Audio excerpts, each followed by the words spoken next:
स्वर्गीय अजितदादा पवार यांना मोहोळ भाजपच्या वतीनं भावपूर्ण श्रद्धांजली.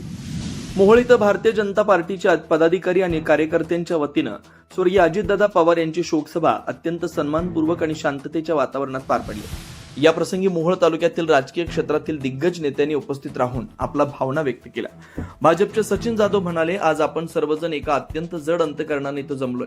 स्वर्गीय अजितदादा पवार यांच्या निधनाने केवळ मोहोळ तालुक्यातच नव्हे तर आपल्या सर्वांचं वैयक्तिक नुकसान झाले. दादा म्हणजे केवळ एक नेतृत्व नव्हते तर प्रेमाचा आणि मार्गदर्शनाचा एक मोठा आधारस्तंभ होते.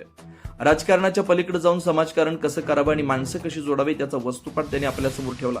आज व्यासपीठावर उपस्थित असलेले सन्मान्य जिल्हाध्यक्ष शशिकांत नाना चव्हाण, सहकार परिषदेचे अध्यक्ष राजनजी पाटील, माजी आमदार यशवंत तात्या माने, नगरसेवक सुशील भैया क्षीरसागर, अंकुश भैया अवताडे सह मान्यवरांच्या उपस्थितीत होणारी ही शोकसभा दादांबद्दल असलेल्या अफाट आदराची साक्ष देते.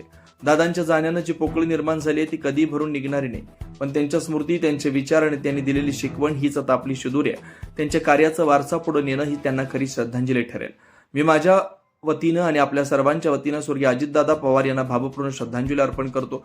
त्यांच्या आत्म्यात चिरशांती लाभो हीच ईश्वरचरणी प्रार्थना. भावपूर्ण श्रद्धांजली.